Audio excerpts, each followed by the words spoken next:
Hello, everyone who is catching this replay. I had some difficulties starting my live on Facebook, so I'm still going to go ahead with the discussion this morning, and then I'll just post the replay on the group, and I will sort out my camera issues. Maybe you guys could see my face while I was trying to start it out. I'm still not sure, but um, I'll get it sorted for the next one.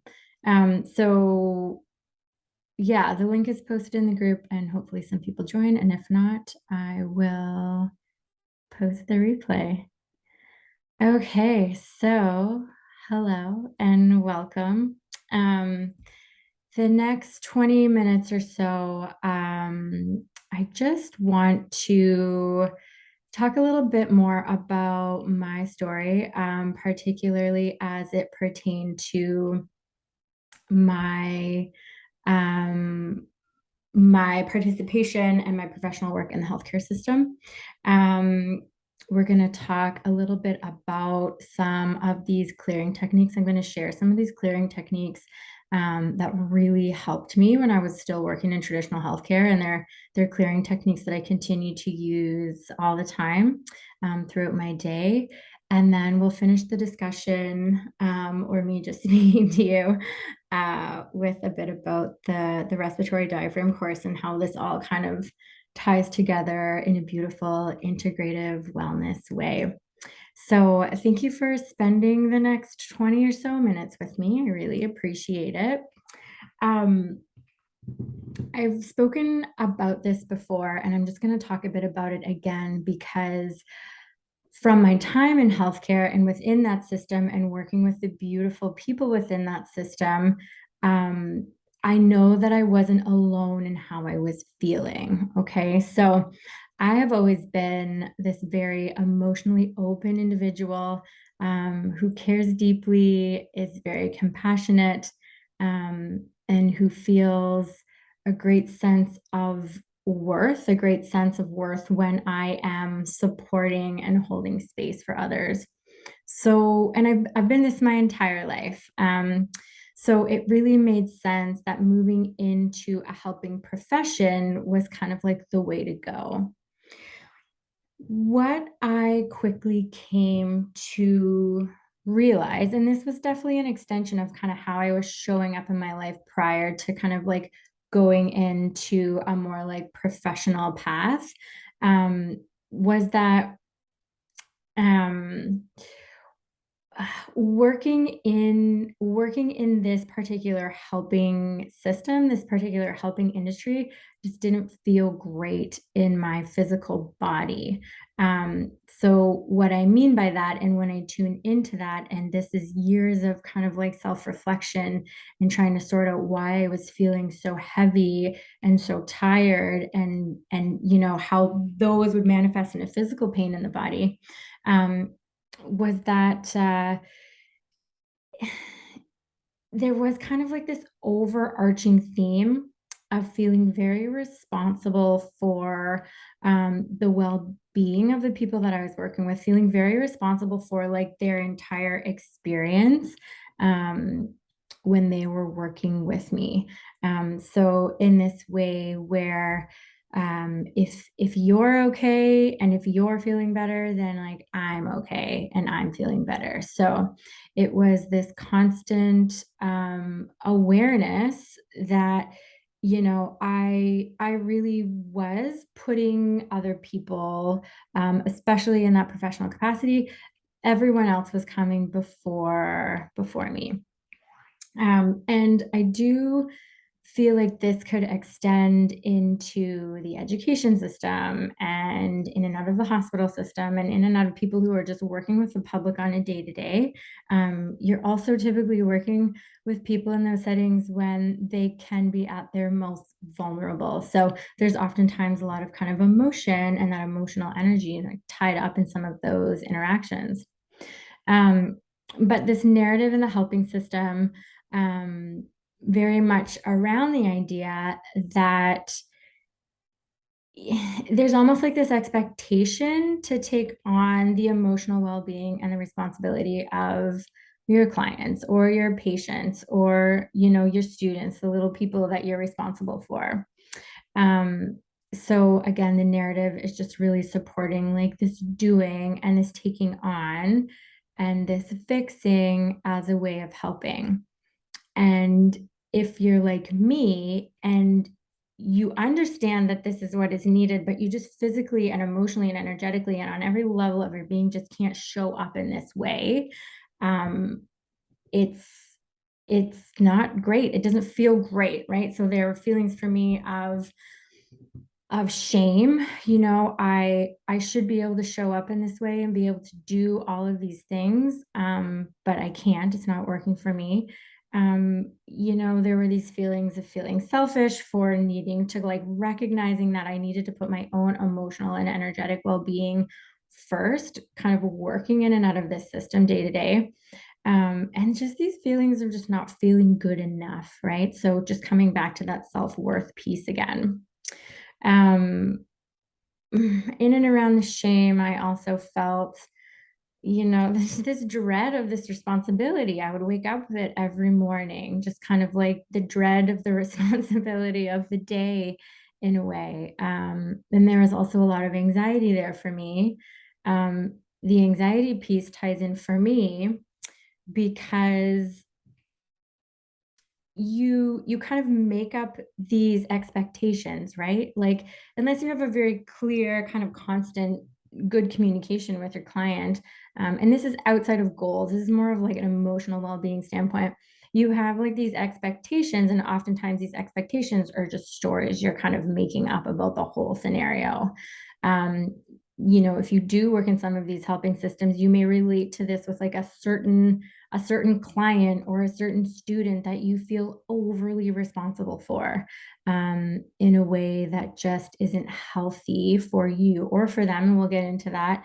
And that just leaves you feeling really, really weighed down, like a burden. It's like an emotional, energetic burden. Um, so a lot of my self-worth at that time was wrapped up in this experience of my clients and of others. So of course that's going to make you feel not great in your physical body. Those were a lot of heavy emotions. Those emotions manifested for me in neck pain, primarily at work, and this would translate into headaches. And I have a long history with headaches, but the neck pain was the most interesting to me because I'd never really had neck pain before. And when I started doing some of these clearing techniques, my neck pain would actually feel better. So we'll get into that in a minute. But yeah, at that time, I was tired of feeling this way. I wanted to understand it a bit better. And I was just tired of kind of like making the whole experience wrong. I think I was just tired of making myself wrong in a way, if that makes sense. Um, so this is what really started this journey for me. And it's why I want to talk about it first in relation to this course I'm offering. Um, because as a sensitive, caring, empathic individual, I wanted to just understand how I identified as one and how to kind of basically like protect my space throughout the day in a very like sustainable, loving way. I know what I'm saying. Like when I started doing this at first, I felt very selfish because I was like, no, no, no. Like I need to just like it has to be like all encompassing and I need to like take everything on. That's how I make it better. That's how it gets fixed, right? But these clearing techniques that I'm going to share, it's just a very loving way to disconnect. So you are just kind of taking full responsibility and ownership over how you want to feel in your body. And for your client or for your students or even for your kids, and I'm going to talk about this as a parent, it's just this lovely way for these people to kind of like regain that agency for themselves as well. And again, you can kind of still hold that space and that availability for them, while disconnecting. So when I what I'm about to share with you was basically impossible for me in private healthcare, especially when you work for other people. So in rehab, we would be very, very busy. We would see, sometimes I'd see 5 people an hour, which is crazy, or someone every 20 minutes. And I think that's where a lot of the burnout came from me, because it was just so many people, it was so many interactions, and it was so much responsibility, right? So these clearing techniques that I'm about to share were ones that I really started stepping into when I moved over into the public system. So the public system here in Canada, with physio, I was able to make my own scheduling, make my own appointments. I could see people for as long as I wanted. So what I would do is I would organize my day. So I had about not a long time, but about 5 minutes before I saw a client and about 5 minutes after I saw a client, to just do some of this work that I'm about to share with you. Um, so this is just straight up energy work, that I'm going to share with you, just to help, again, kind of protect your space, and your own emotional and energetic well-being. So my day would look like I'd come in, I'd get ready for my work day, I'd organize and look at my client list. And then I had them all, like, I had a good idea about who I was going to be seeing, and the dynamics and that sort of thing. So again, I'll come back to that idea that I know most of you that are listening to this are already know these clients that I'm talking about, or these students, or these people, or even maybe it's even just people in your family where you just feel kind of like overly responsible. I started doing this work just with those clients, but then I ended up doing it with all of the people that I would see throughout my day. So in my particular case, a client would come in, we'd have a conversation, I'd do some work on their physical body, in terms of like rehabbing and physio. They'd finish with something nice, and then they'd leave. So what I would get in the habit of doing is actually like cleaning up the physical space after I was done with the interaction. I'm a very visual person, so it was helpful for me to kind of visualize, like, as I was wiping the table off and as I was just like cleaning up the space, um, that I was just kind of like cleaning up and clearing out any of the energy or the emotion, that was left in the area. And then I would help out the assistants, and I would clean off my table, and I would take the sheets and the pillowcases and the towels, um, and then I would put them in the laundry. And so that was just another like physical releasing and just letting go of the session. And I would just set an intention that that is what was happening. Um, and then as they were leaving, I would often go back to my desk, and as they were leaving, um, I would just, again, super visual person. So I would picture like a cord between myself and the person, or myself in the session. And then I would just visualize the cord dissolving, or you could, visualize scissors cutting the cord, or maybe they're just falling away. And so that was very kind of like indicative of, I'm just setting this intention that I am just like bringing my own energy and awareness and emotional availability back to myself. And I'm very lovingly allowing them to leave with their experience and how they are dealing with it. Knowing that I supported and guided them in a beautiful way over the last hour. And then just like being very intentional that I'm not taking on um, any extra of that like heaviness or energy from the session. And then the last thing I would do at the end of my day, our parking lot would kind of face the hospital. So again, I would just picture a cord, and I would just completely cut and disconnect from that whole space. And it really helped me. So I was able to clear kind of like a lot of that anxiety and that dread, throughout my day. And again, like I said, I am extremely emotionally open. You may not identify with the types of emotions that I am talking about, but lean into it for yourself, and see where you may be making yourself wrong for how you're feeling during the day, and then leaning in or just asking whether or not that stuff is yours. Or trying some of these techniques and seeing if you actually feel lighter and feel better at the end of the interaction. So that was kind of like on a professional level, that was super helpful. I've since transitioned out of that traditional healthcare setting, but I still do client work. I'm still a mom. I still see people that I care about throughout my day, and I still kind of do this work on a regular basis. With my kids, and I'll just talk about this quickly because I think there's the same narrative goes for mothers in particular, right? Like, put yourself first. Sorry, the opposite of that. Everyone else comes first, and then you can spend whatever time is left on you and sorting out like how you're feeling and how you need to show up and how you just need to be in a healthier space. So when I started doing this work with my kids, I felt so selfish about it. I felt like in a way that I was like taking love away from them by just allowing them their own agency and control over how they're feeling. It was crazy. So just to let you know that it's not normal to feel a little funny or weird about this or selfish or just not good, right? But the more you practice this, and this definitely is a practice, the better you will feel and the better your children will feel. That there's a fine line between that energy and that connection, right, with us and our kiddos. Or if you're a guardian or you have grandchildren or you have nieces or nephews, this doesn't just extend to your own biological children. But,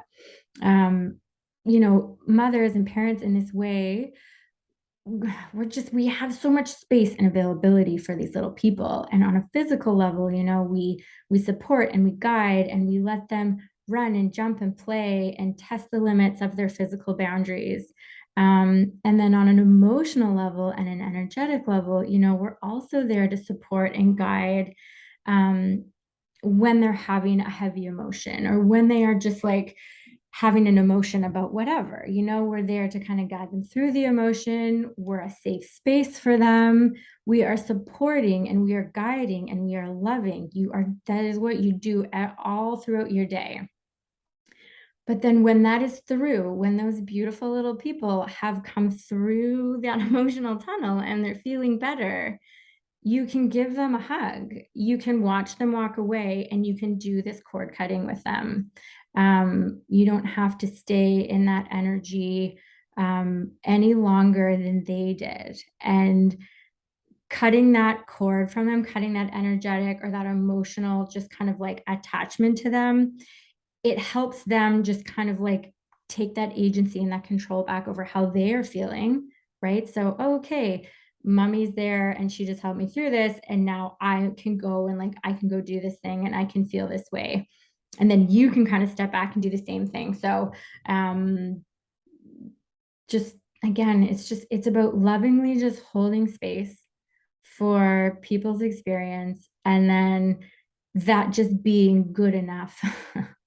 That just being right and not just being okay. And the fact that you can put these things in place to help you disconnect and feel better. So that's just a bit of what I do to help clear and move through. I have since progressed this routine, and this is what the module in the respiratory diaphragm course is all about.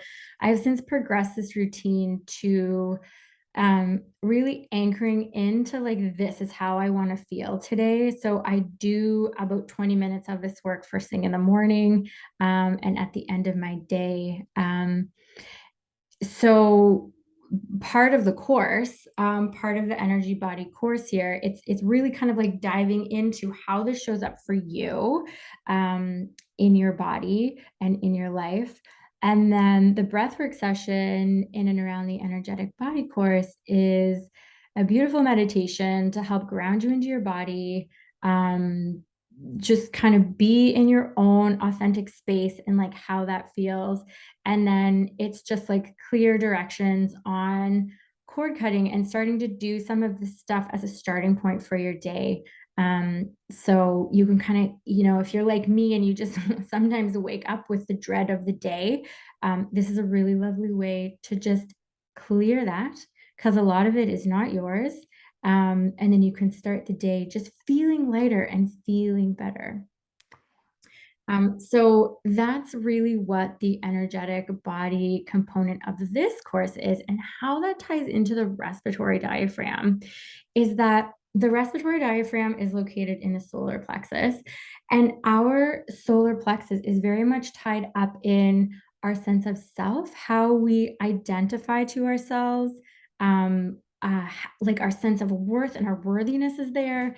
And then it's like the seat of our power, right? So oftentimes when we're feeling these heavy emotions of anxiety or dread or shame, or we're feeling like we're extended again, and we feel like we're kind of like losing control, we're going to feel that in the upper abdomen, so that space between the belly button and the ribs. So and the energetic body of this course ties in beautifully with the emotional release piece, which I'm going to maybe do another live about, but I'll be talking about it in the next few days.